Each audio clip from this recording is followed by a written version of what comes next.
Oftentimes, patients try to help themselves. Unfortunately, when they're trying to help themselves get healthier, they often do the exact opposite of what they should be doing. So we're going to go over the top 10 things not to do when you're trying to improve your health and your chiropractic adjusting. Number 10, while it's not the worst offender, it might be the most annoying. Stop Googling the condition that you have. First off, a lot of the websites that you're reading are not FDA approved, the information on them is not correct, and you'll come up with a much worse condition than what you think you started out with. When people are writing what's wrong with them, the person who had just lower back pain that went away didn't sit on the internet and write about it. The person who had lower back pain that turned into some god-awful flesh-eating bacteria is the person you're reading about.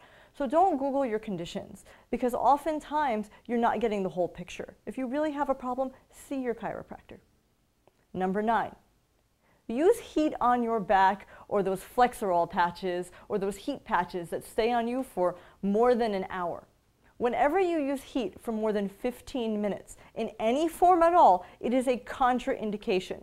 So if you're sitting in the car and you've got the seat heater on for an hour, or you have one of those hot patches on, just know that after 15 minutes, you're doing a lot more harm than you're doing good. It's either 10 to 15 minutes of ice or up to 15 minutes of heat. That's the max you want to do. And oftentimes, you should start with ice, not heat. If ice doesn't make you feel better, then switch to heat. But if it's any kind of a radiating pain, don't use heat at all. Number 8, sit in a nice, soft, squishy couch. Oftentimes, if you have back pain, people will think, oh, this is comfortable, I should go sit in this. That is the worst possible thing you can do. Because when you sit in a soft, squishy couch, all of your musculature is no longer supported. And when you try to stand up, you're no longer supported. Instead of using the erector spinae and your core, you let them weaken. So when you try to get out of that chair, you're actually worse.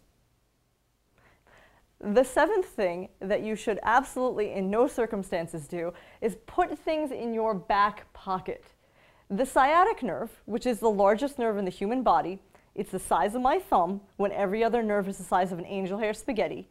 That nerve comes directly out of your back pocket. So when you put things in that back pocket, like car keys or a wallet, you're compressing that nerve. So under no circumstances do you put anything back there. The 6th thing that you should probably avoid doing, if you can, is sitting with poor posture. Even if it's something small and you're tired at the end of the day, so you start to hunch your shoulders forward, or you like to stand like this, just focus on it a little bit. If you just take a deep breath in, breathe out, and roll your shoulders backwards, you'll give yourself slightly better posture. The 5th thing that either makes your chiropractor either laugh or cringe when they see it is when you tell them, I wake up with lower back pain.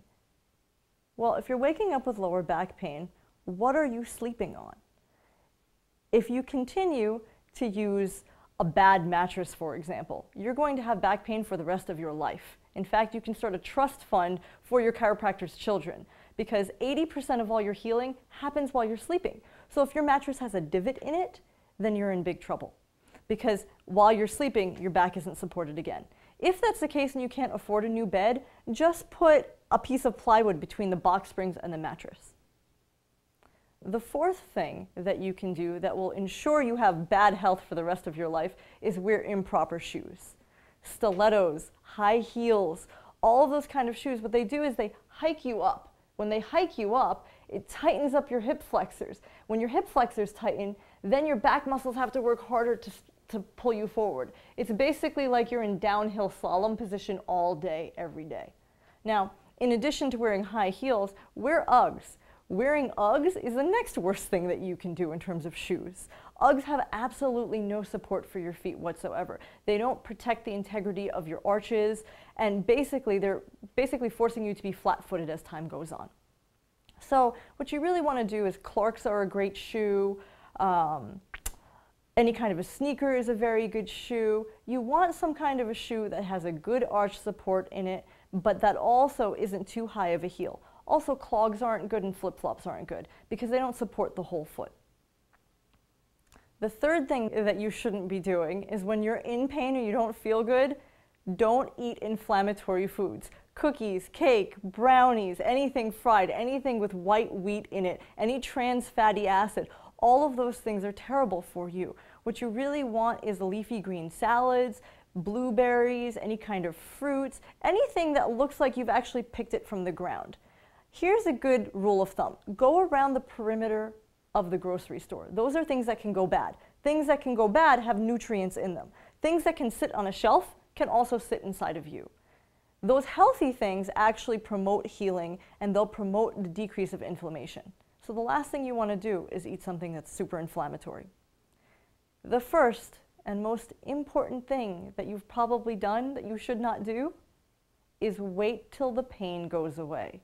Don't assume it's going to go away. If it's a very small pain, address it now, address it immediately, before it has time to really manifest and cause different kinds of compensation patterns.